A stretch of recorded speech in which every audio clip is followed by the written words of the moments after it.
Hello, everyone, and welcome back to our banter, where we talk about the story Cicada narrated for the week, what parts we liked and what we didn't like about it.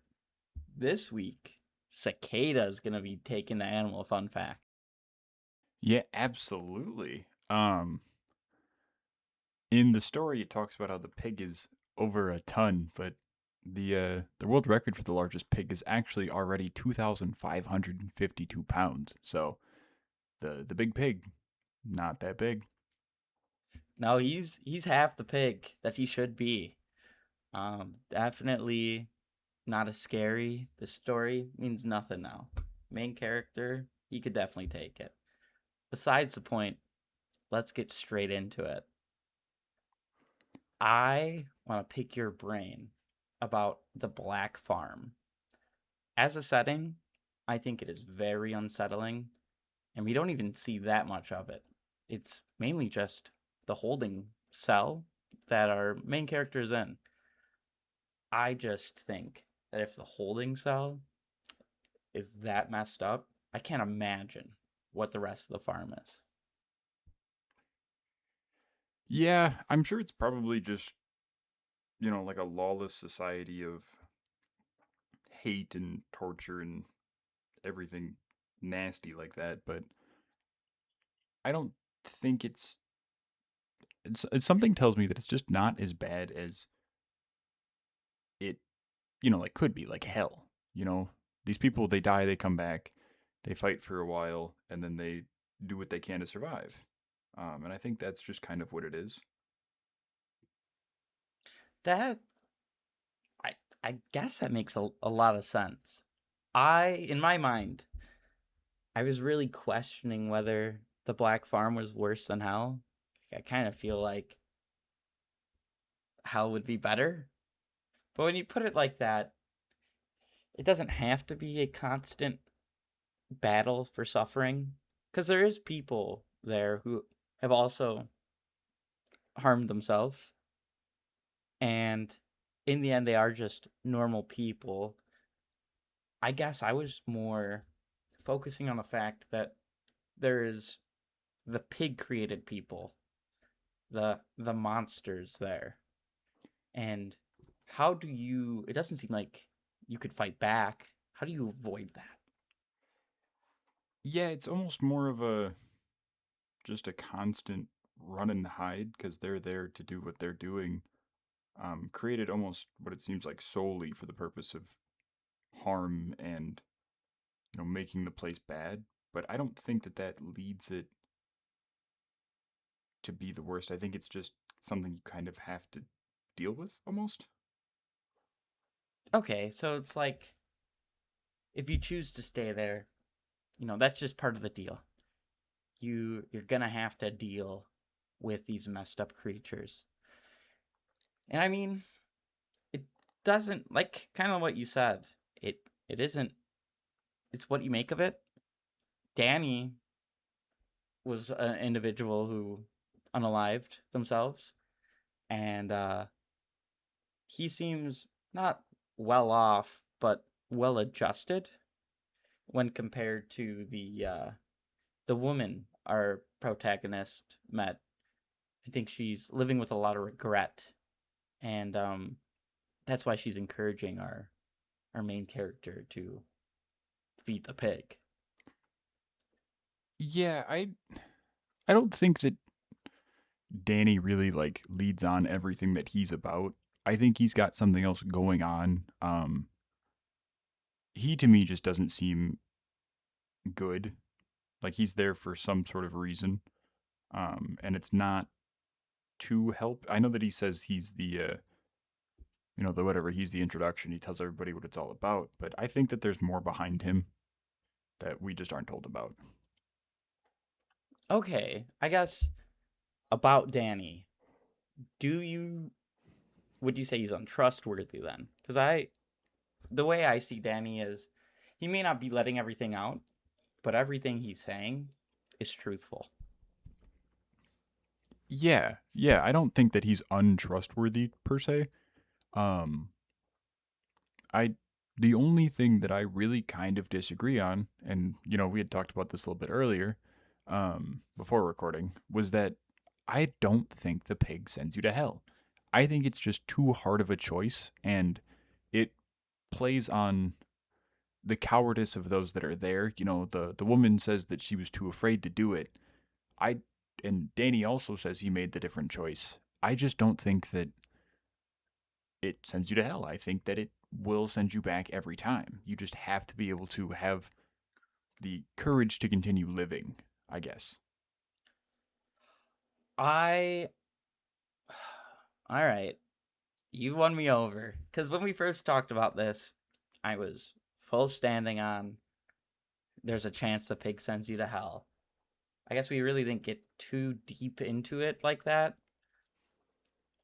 When you put it in the way of you've just got to be brave and like if you're making the choice, you have to stick to it, and all the pain and suffering you go through earns your way back to life. That does make sense. I'll have to agree with you begrudgingly there, Cicada. I'm okay with that. And I guess, especially to prove, I guess, to forward my point, um, originally the narrator, or not the narrator, Danny says that this place was created by God. And I would believe that God is almost using it as not a punishment, but as reformation.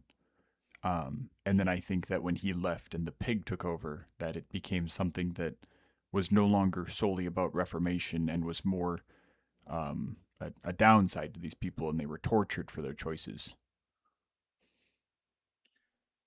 Okay. I kind of I disagree with you a little bit there. I do think when Danny says that, you know, God and the devil, neither of them like know what to do with these people, so they send them to the farm, and then God forgot about it just because the problem solved. I'm gonna lean more with it wasn't God's intention that this was going to be some sort of like trial of redemption for these people who unalive themselves, but it turned into it because of how twisted the pig was. I can kind of commit to that. I wouldn't say I entirely agree with it, but I do understand what you mean. It was kind of just supposed to be this place where, sure, that's where we'll put them because Danny says there's some good people there too.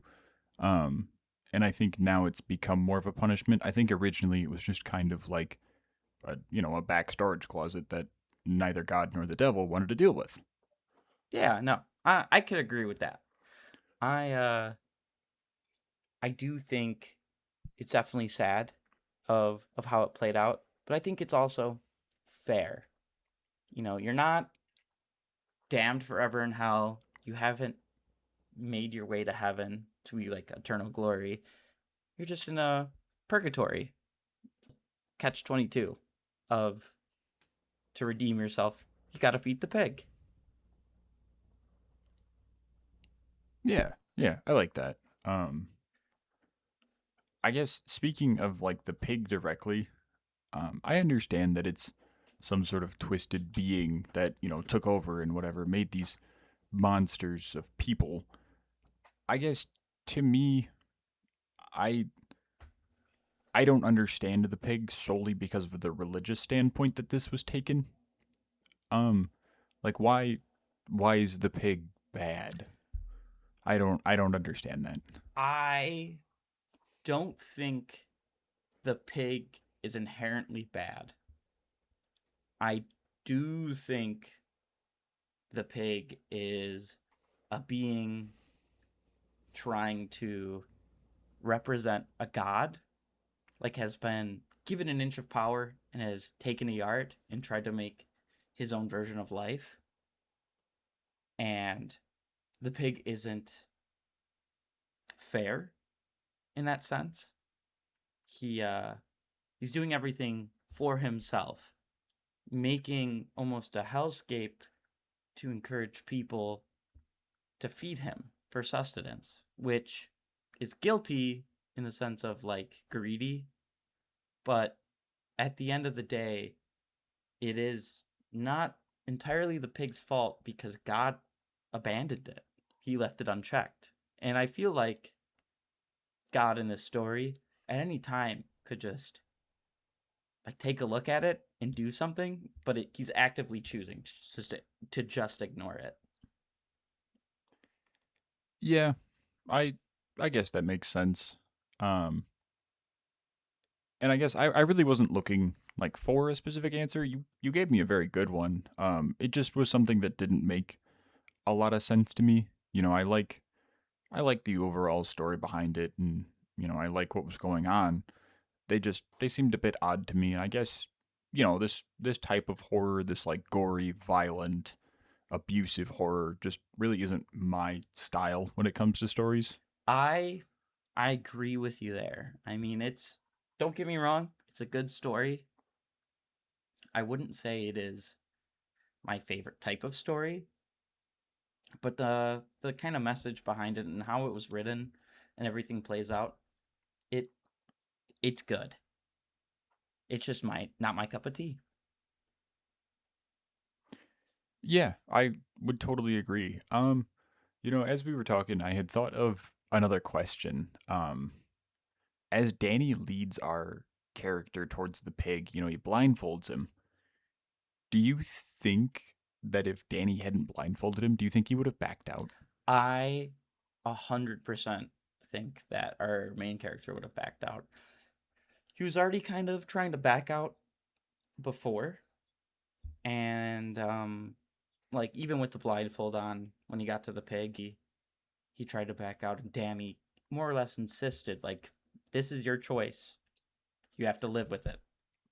And almost in a, I feel like it.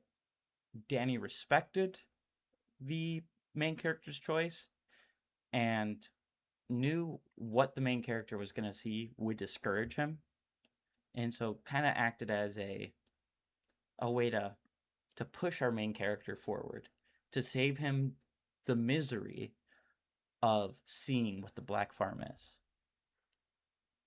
Yeah. Yeah, that makes sense. And I totally agree for the record. I think that if he hadn't been blindfolded, I think he would have freaked out and just he would not have been able to do it. And that kind of it was it was a bait to kind of roll me into my next point actually. Um I truly and honestly dislike how much the story uses cowardice and like cowardly sayings just with the overarching concept of this story because I don't think that it's cowardly per se. I think it's a mistake, but I don't think that it's cowardly. I agree with you there. It's definitely a mistake, but it is also, no one does it without fully thinking it through, and it takes a lot to actually get to that point. I think it's more of a sign of failure on people around them and the system as a whole. But I wouldn't say, if you're in the black farm, that in any way you are cowardice. Yeah, and I narrating it the whole time, every time it was brought back up, it was just kind of something that really rubbed me the wrong way because it just kept seeming like they wanted it to really show that, oh, all these people are cowards because they did that, and then they continued to live on as cowards because they couldn't feed themselves to the pigs. They didn't want to keep living. And I don't know, it was something to me that really, really bugged me, and it really kind of tanked the story for me almost. That makes sense, and in certain ways, making it to the black farm and accepting your fate and choosing to live on, that isn't cowardice. You're owning your decision. And I think a lot of the people there who chose not to feed themselves to the pig realized what they would be going back into and weighed out the options. And sometimes, the grass isn't always greener on the other side, but you just got to make best of the situation at hand. I entirely understand your point, and I see what you mean and understand where you're coming from, but I disagree, kind of, because these people got to this place where now their whole life is to be, chased down and mutilated over and over and over again versus going back to try to live their life, or on the off chance that, I'm wrong and the pig does have a 50-50 chance of sending you to hell, going to hell, where it's just the same thing. I'm sure that a lot of these people have been, burned or cut in half. The story starts with a child having their, they're killed there, and I don't think that there's really a difference. I would say that hell is probably worse somehow because it's constant, but I don't know. It makes all of the people seem like they were just too lazy or too cowardly to do anything further than what they were doing. Okay, I understand where you're coming from. I think you phrased it pretty well, and I mean, I don't have anything more to add to it. Are you okay if I segue? Yeah, yeah, of course. Perfect. I've got, I guess, one question I really want to ask you is, do you think the pig represents accepting pain in order to live? Yes. Yes, entirely. And that's one of my big things of why it won't send you to hell is because you have to have that understanding that, life is hard and it's going to be terrible sometimes, but you have to do it in order to live. Okay, I fully agree there. I was just curious on more your thought process behind it, but I agree with everything you said. Awesome. I think at this point we should probably go into our ratings. Otherwise, I could continue to talk about these things, but the guidelines might get a little roughed up there, and I don't want to do that. So I think we should go into our ratings. Perfect. I'll start us off. I am gonna give this story a 6 out of 10. It's a good story. It's a serious theme. I do think it does some disservice to people in that situation, but it is, as a horror story, purely as a horror story, it was written well. It had some unnecessary scenes, which is why I'm giving it a 6 out of 10. Yeah, that seems fair and reasonable to me. I'm actually, despite being mad at it and talking about it this way, I am going to give it a 7. I did think about giving it a 5 just because of its disservices and, as you had said, but I think that it's written really well and it keeps the horror going the whole way because, it starts with it, but it does just good enough to keep it moving the entire time and has, in my opinion, a good ending, a good enough ending to give it a 7. On that note, I do think it's time to bar the barn doors and call it a night. Absolutely. You all have yourselves a wonderful evening and good night, cow. Good night, cicada. We'll see you all next week.